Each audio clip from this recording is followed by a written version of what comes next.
Recent তো তোমাদের জীবনতলার আশপাশে এরকম কিছু মুনাফিক মুসলমান দেখা যাচ্ছে, আছে না? না, আবার বড় বড় হুমকি দিচ্ছে শয়তান, বড় বড় হুমকি দিচ্ছে। আবার জানতে হবে এ মুসলমানের গোড়ায় গন্ডগোল আছে। এ যদি ঠিক হতো তাহলে ইসলামের দুশ্মন এজিদের সাথ দিতে, এই জোরে বলে, এ গাদ্দার সামান্য পয়সার জন্য, সামান্য পদের জন্য, সামান্য অর্থের জন্য এই ইসলামের দুশ্মনের সঙ্গে হাত মিলিয়ে দালালি করছে। জানতে হবে এর গোড়াতে, এই জোরে বলে। আপনারাও ভেতরে ভেতরে এজিদি মুসলমান নেই তো বা আছেন নাকি? যদি থাকে কিছু করার নেই, বা জানবেন গোড়াই গন্ডগোল আছে গোড়াতে। আহারে আমার রাসূলুল্লাহ কত কষ্ট করে এই জমিনের উপর থেকে অন্যায়কে মিটিয়েছে। তুমি উম্মতে মুহাম্মাদি দাবি করে অন্যায়ের সাথ দাও কি করে? আমার নবী পাক এই জমিনের উপরে নারী দিগকে জ্যান্ত জ্যান্ত পুঁতে দেয়া হতো। আল্লাহ নবী বুঝালেন, বাবারা নারীগুলোকে জ্যান্ত পুঁতে দিস না। আমি রাসূলুল্লাহ জানিয়ে দিই, নারী অশুভ নয়। কেন? ১৫০০ বছর আগে জালিমদের ধারণা ছিল নারী হলো অশুভ, তাদের বাঁচার অধিকার নাই। আল্লাহ নবী তাদেরকে বুঝাতে লাগলে, বাবারা না না না, নারী অশুভ নয়, নারী অশুভ নয়। আমি রাসূলুল্লাহ জানিয়ে দিই, নারী সন্তান কারো ঘরে যদি হয়, এর মানে আল্লাহ পাক ওই নারীর বাবাকে কন্যা সন্তান দিয়ে জান্নাতের খবর পাঠায়। যুগে যুগে কিছু মানবরূপী পশু আছে যারা ইসলাম সম্বন্ধে জানে না, ইসলাম নিয়ে মিথ্যাচার করে, ইসলামের উপরে আঘাত দিয়ে কথা বলে। যেমন আমার রাজ্যে একজন নতুন করে মন্ত্রী হয়েছে, সে বলেছিল ইসলামে নাকি রেপ করাটা হলো ভালো কাজ। বলুন নাউজুবিল্লাহ। ও মূর্খ জাহেল মানবরূপী শয়তানও জানে না ইসলাম রেপিস্টদের একটাই শাস্তি দিয়েছে, মৃত্যুদণ্ড। শুনছেন তো নাকি? আজকে তারাই আবার রেপিস্টদের বাঁচাবার জন্য মূল যে আসামি, যে সবার কথা বলছে, তাকে আবার ইনকাউন্টার করে ছেড়ে দিচ্ছে, যাতে খবর চেপে যায়। করছে না? করে না?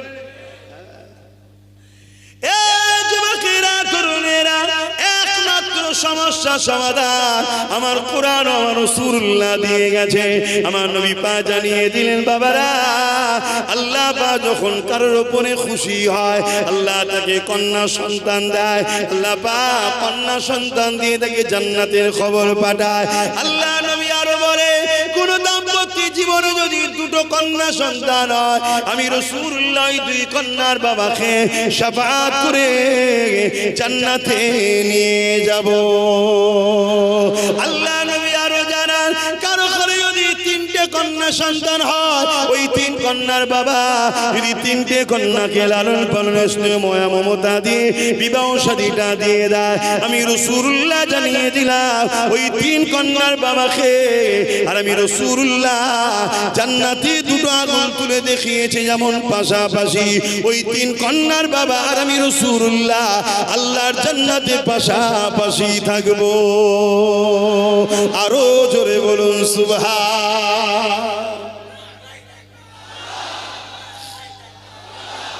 এই জমিনের উপরে নারীদের অধিকার ছিল না, জ্যান্ত জ্যান্ত পুঁতে দেওয়া হতো। রোমের মতো সাম্রাজ্য, পারস্য কিসরা কাইসার, এমনকি আবু জেহেল উতবা সাইবা, এরা নারীদেরকে জ্যান্ত পুঁতে দিত, হত্যা করত, ভোগের জিনিস বানিয়ে রেখেছিল। আরে আমার মুহাম্মদ আরবি সাল্লাল্লাহু আলাইহি ওয়াসাল্লাম তিনি জমিনের উপরে এসে নারী জাতকে বাঁচার ব্যবস্থা করে দিয়েছে এবং তিনি বলেছেন, কোন পুরুষ যদি নারী মায়ের জাত, ওই নারী জাতের উপরে জুলুম করে, তার যদি ইজ্জত লুণ্ঠন করে, তার জন্য একটাই শাস্তি, সে দুপায়ে মানবরূপী পশু যে মায়ের জাতের সম্মান করতে পারে না, তার জন্য মৃত্যুদণ্ড দেওয়া হবে। আজকে যদি এইভাবে ধর্ষকদের কড়া শাস্তি দেওয়া যায়, তাহলে এই সমাজে মায়ের যাত্রা তবে নিরাপত্তায় থাকবে। নচেত কন্টিনিউ হচ্ছে। আপনি বলবেন, কেউ বলবে আমরা তো এনকাউন্টার করেছি। আপনারা এনকাউন্টার করেছেন নিজেকে বাঁচাবার জন্য করেছেন। কেন বড় মাছ না ধরা পড়ে যায়, বড় মাছ না ধরা পড়ে যায়। আর সবচেয়ে বড় কথা হলো কোর্টগুলো তাহলে কি করতে রয়েছে, আইন কি করতে রয়েছে, কোর্ট কি করে রয়েছে, বিচারপতিরা কি করতে আছে, সেখানে ফার্স্ট এড কোর্টের মাধ্যম দিয়ে বিচারপতির মাধ্যম দিয়ে বিচারের মাধ্যম দিয়ে তাকে মৃত্যুদণ্ড দেওয়া হয়। কেউ যদি নিজের ফাইসাল্লা মতো করতে শুরু করে তাহলে তো আগামী দিন 10টা আসামির জায়গায় একজনকে মেরে 9 জনকে বাঁচিয়ে দেওয়া হবে। এটা অন্যায়। এই জুলুমকেও বন্ধ করা দরকার। এই জুলুমের বিরুদ্ধে লড়াই আমাদেরকে করতে হবে, ঠিক তো নাকি? প্রত্যেকটা জুলুমের বিরুদ্ধে লড়াই করতে হবে। আপনি দেখছেন ওটা রাজনীতির বিষয়, আপনি রাজনীতি দেখছেন কেন? ওটা মানবতার বিরুদ্ধে, ওটা সভ্যতার বিরুদ্ধে, ওটা অন্যায় হচ্ছে। অন্যায়ের বিরুদ্ধে লড়াই করার নাম হলো ইসলাম। জোরে বলুন সুবহানাল্লাহ। আর এই কথা যখন আব্বাস সিদ্দিকী বলতো, কত যোগ চিল্লেছে আমাকে থামাবার জন্য, শেষ করার জন্য, পিছন থেকে টেনে ফেলার জন্য কত চেষ্টা করেছে। যদি চেষ্টা না করে সবাই যদি ঐক্যবদ্ধ হতাম তাহলে আজ আমরা অনেক দূরে এগিয়ে যেতাম। যাক, যতটা যা হয়েছে সবটাই আল্লাহর হুকুম। কিন্তু এখনো বলুন সময় আছে না নাই? আছে না নাই? সামনে দিন আসছে, প্রত্যেকটা গ্রাম সংগঠিত হন, ঐক্যবদ্ধ হন, জুলুম মুক্ত গ্রাম করব। যে যার গ্রাম ইরাদা করুন, জুলুম মুক্ত গ্রাম করব, অত্যাচার মুক্ত গ্রাম করব, গরিবের অধিকার, এতিমের অধিকার, বিধবার অধিকারের দিবার গ্রাম তৈরি করব। ওই গ্রামে আল্লাহর রহমত আসবে। জোরে বলুন সুবহানাল্লাহ। সংসারে শান্তি হবে। নাই টাকা আছে ঠিকই, উঠতে বসতে সংসারে অশান্তি হচ্ছে। এটা তো নিয়ে লাভ নাই, ঠিক না? আজ কত বড় বড় মস্তান, কত বড় বড় গুন্ডা পাওয়ার করে এর টাকা তার টাকা মেরে অনেক কিছু দখল করেছিল আর করেছিল, সব আস্তে আস্তে ধ্বংস হয়ে যাচ্ছে না, যায় না? অতএব জুলুমের সাম্রাজ্য কখনো টিকে থাকে না। এজিদ ক্ষমতার জোরে ইমামে হোসাইন পাকের উপর অত্যাচার করেছিল, কিন্তু হোসাইন পাক মেটেনে। আজও দেখুন এই বর্ষা পানি কাদাতে বসার মতো জায়গা নেই, পা দিবার মতো জায়গা নেই। এতগুলো মানুষ হোসাইনের গোলামকে দেখার জন্য এসেছে। জোরে বলুন সুবহানাল্লাহ। আমার হোসাইন পাককে এরা কতটা ভালোবাসে তা তো বলে শেষ করা যাবে না। কিন্তু আজকে এজিদের গোলামকে কেউ দেখতে যায়, এজিদের নাম কেউ রাখে, কিন্তু হোসাইন নাম রাখার জন্য কোটি কোটি লোকের বাড়ির সন্তান আছে। জোরে বলুন সুবহানাল্লাহ। এজিদ মাত্র 3 বছর ছিল। ক বছর? 3 বছর। 3 বছর পরে এজিদ যন্ত্রণায় ছটফট করতে করতে কিভাবে মরেছিল জানেন? একটু বলবো? হ্যাঁ, শুনতে চাইছেন তো নাকি? কিন্তু তার আগে একটা কথা বলে দিই, এজিদ ক বছর ছিল? 3 বছর। আমরাও ছোট ছোট এজিদের বিরুদ্ধে লড়াই শুরু করেছিলাম 2021-এ। 6 বছরের মাথায় ছোট ছোট এজিদ শেষ হয়ে গেছে দেখুন। কিন্তু আলহামদুলিল্লাহ হোসাইনিরা রয়ে গেছি, আমরা আছি না নাই? হ্যাঁ, আর একবার লড়াই হবে। যদি আবার নতুন করে কেউ এজিদি রাস্তা অবলম্বন করে তার বিরুদ্ধেও লড়বো, চিন্তার কোনো কারণ নেই। দেখা যাবে বেশি দিন যেতে না যেতে সে এজিদও শেষ হয়ে যাবে। বলুন ইনশাআল্লাহ। হ্যাঁ, আল্লাহ ছাড়া কাউকে ভয় করিনি, করবেন না। আল্লাহ ছাড়া কারোর উপরে ভরসা করবেন না। আর নবী মুহাম্মদ সাল্লাল্লাহু আলাইহি ওয়াসাল্লামের জন্য জান মাল হাজির আছে, ঠিক না বেঠি?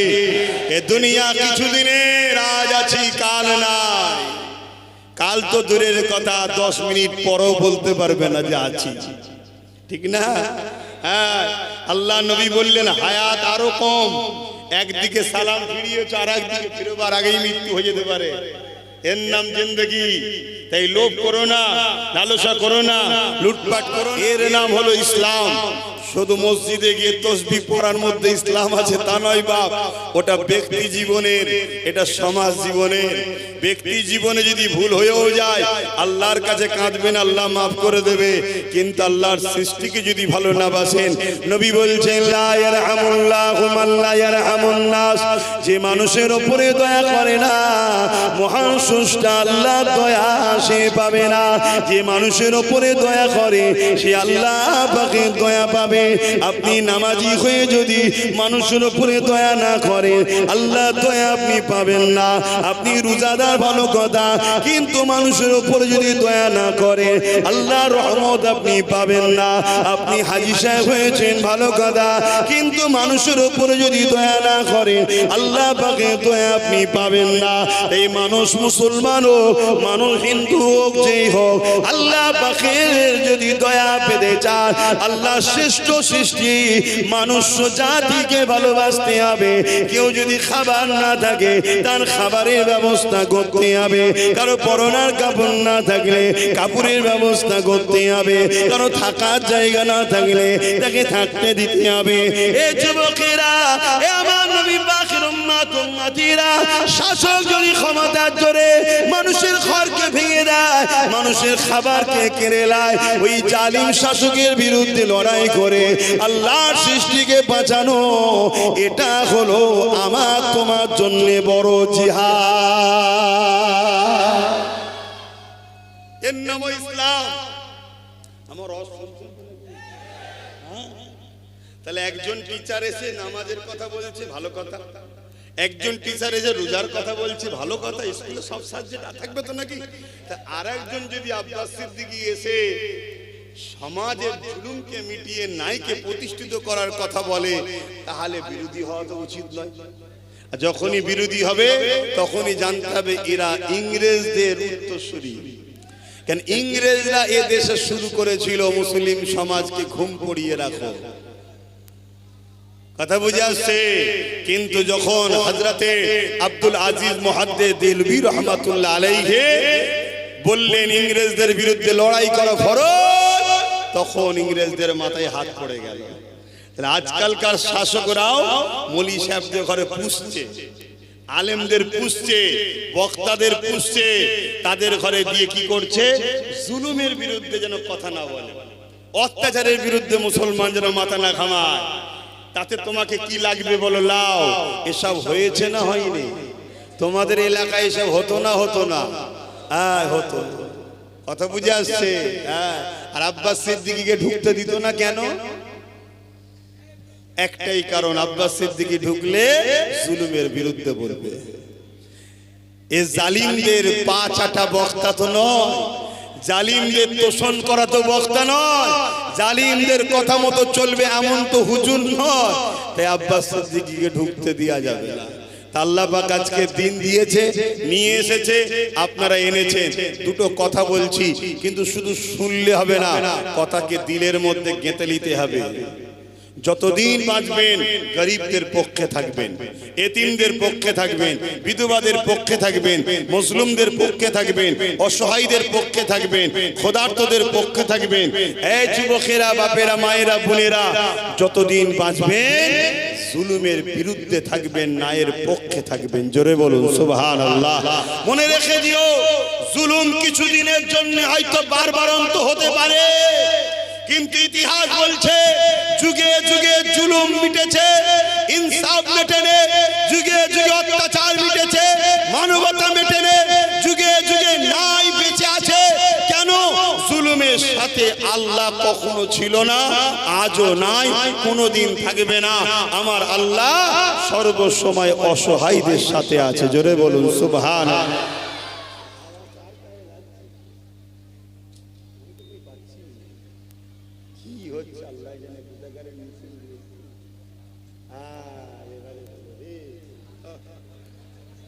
এক তো এই গুমট হয়ে আছে, তার ব্যাপারে এত হাজার হাজার মানুষের ভিড়, এর আরো গরম নিঃশ্বাসে আপনারা তো আরো কষ্ট হচ্ছে। কিন্তু মনে রাখবেন, কিয়ামতের দিনেতে আল্লাহ পাক যখন জিজ্ঞাসা করবে, বান্দারে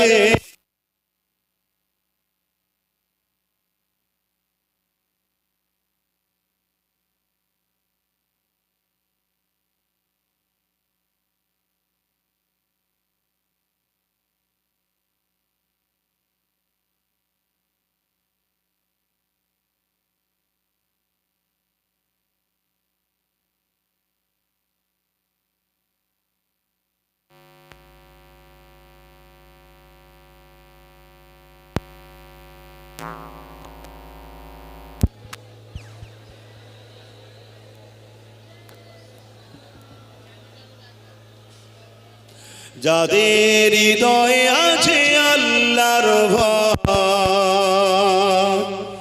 তারা কখনো নবী ভুলে যায় না। আল্লাহর প্রেম ছাড়া এই দুনিয়া কারো কাছে কোনো কিছু চাই না। যাদের হৃদয়ে আছে আল্লাহর ভয় তারা কখনো নবী ভুলে যায় না। রাতের আধারে যারা সিজদাতে রয় দু চোখের আশাতে নদী যেন বয়। রাতের আধারে যারা সিজদাতে রয় দু চোখের আশাতে নদী যেন বয়। ছলনার ঘাচানি যতই আসো, ছলনার ঘাচানি যতই আসো, পিছনে ফিরো তাকায় না।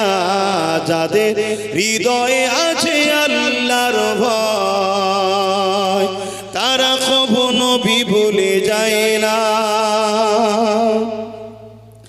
দিন কায়েমের পথে যারা অবিচল তারা হলো আল্লাহর প্রিয়জন।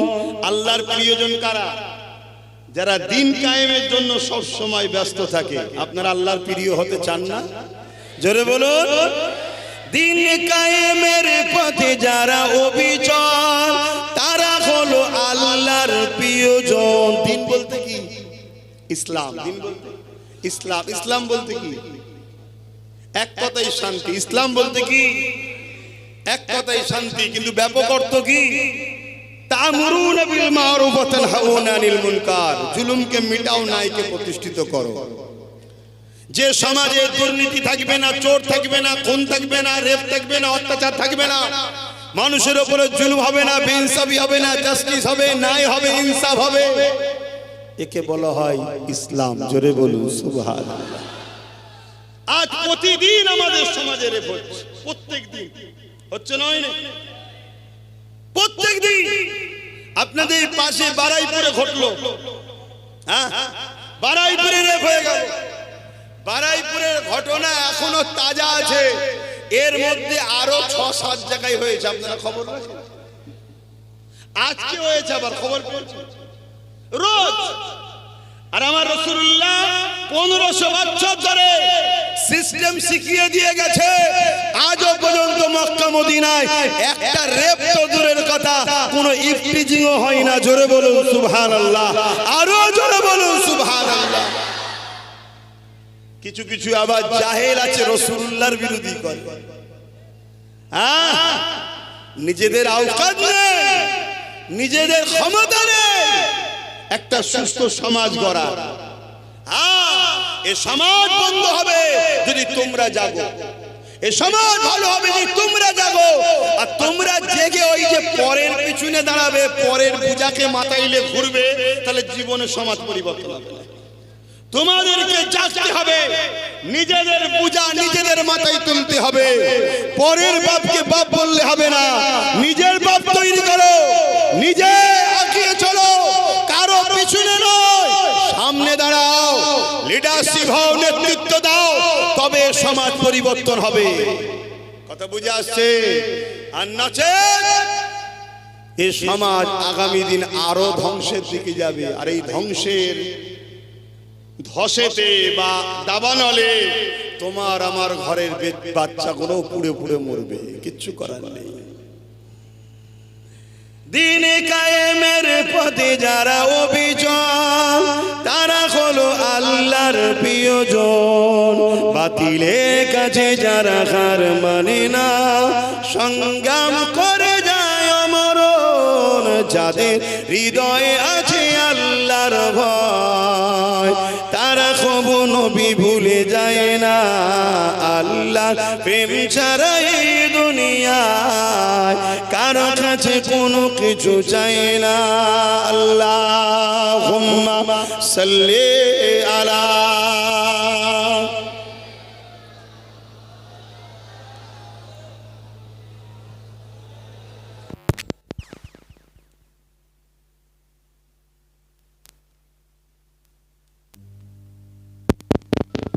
আমার আব্বা জানেরা, বাপেরা, মন দিয়ে শোনেন। তাহলে সেদিন এজিদি মুসলমানও ছিল, আজও এজিদি মুসলমান আছে না নাই? সেদিন এজিদ ছিল, আজও এজিদের উত্তরসূরিরা আছে না নাই? এজিদ অত্যাচারী, জালিম, স্বৈরাচারী, ইসলাম বিদ্বেষী শাসককে বলা হয় এজিদ। কথা বুঝে আসছে? আজও অত্যাচারী, জালিম শাসক আছে না নাই?